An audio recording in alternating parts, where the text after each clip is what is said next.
పింఛన్ల రద్దు ఇష్టరీతిని చేసి పడేయడం అంటే ఇంతకుముందు పార్టీలకు అతీతంగా ఇస్తే ఇప్పుడు పార్టీ ఎమ్మెల్యేలు చెప్పారని చెప్పేసి వేరే పార్టీలకు ఇవ్వనటువంటి దారుణం ఏదైతే ఉందో ఈ అంశం మీద హైకోర్టు సీరియస్ అయింది.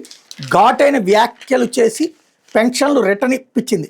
అధికార పార్టీ ఎమ్మెల్యే బెందాళం అశోక్ కుమార్ చెప్పారని లబ్ధిదారులకు అధికారులు పింఛన్లు నిలిపేయడం మీద హైకోర్టు విస్మయం వ్యక్తం చేసింది. 2 వితంతువులు, ఓ దివ్యాంగుడు, 2 ఒంటరి మహిళల పింఛన్ని అధికారులు రద్దు చేయడంపై మండిపడింది. ఈ సందర్భంగా పలు ఘాటు వ్యాఖ్యలు చేసి పింఛన్ అనేది ప్రభుత్వం ఇచ్చే దానం కాదు, ఇది పేదలు, వితంతువులు, దివ్యాంగులు, ఒంటరి మహిళలు వంటి బలహీన వర్గాలకు గౌరవప్రదమైన జీవితం కోసం ప్రభుత్వం ఇచ్చే సామాజిక భద్రతా హక్కు. ఈ పథకం ఉద్దేశం కేవలం డబ్బులు ఇవ్వడం మాత్రమే కాదు, సమాజంలో నిరుపేదలు, నిరాశ్రయులు, రక్షణ లేని బలహీన వర్గాల ప్రజలు హుందాగా జీవితాన్ని గడపడానికి ఉద్దేశించిన సంక్షేమ కార్యక్రమం.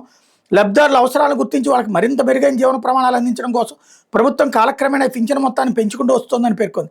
ఇందుకు సంబంధించి ఇచ్చినటువంటి ఉత్తర్వులో 2019లో వైఎస్ఆర్ పెన్షన్ కానుక గురించి హైకోర్టు ప్రస్తావించింది. పిటిషనర్ల తరపు న్యాయవాది ఆర్ ఎల్లారెడ్డి వాదనలతో ఏకీపించిన న్యాయస్థానం పింఛన్లకు అనుకూలంగా తీర్పు ఇచ్చింది. మేరకు న్యాయమూర్తి జస్టిస్ సత్తి సుబ్బారెడ్డి ఇటీవల తీర్పు వెలువరించారు.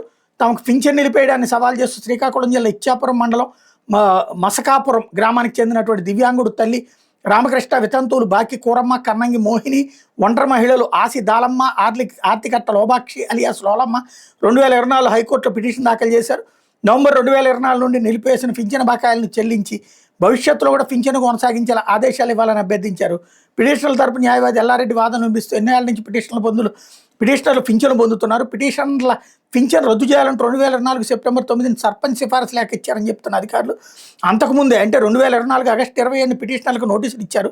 ఎమ్మెల్యే ఇచ్చిన లేఖ ఆధారంగానే విచారణ చర్యలు తీసుకున్నట్టు రికార్డులు స్పష్టం చేస్తున్న అధికారులు కోర్టులో ఎమ్మెల్యే లేఖను నిరాకరిస్తూ అబద్ధపు అఫిడవిట్ దాఖలు చేశారు.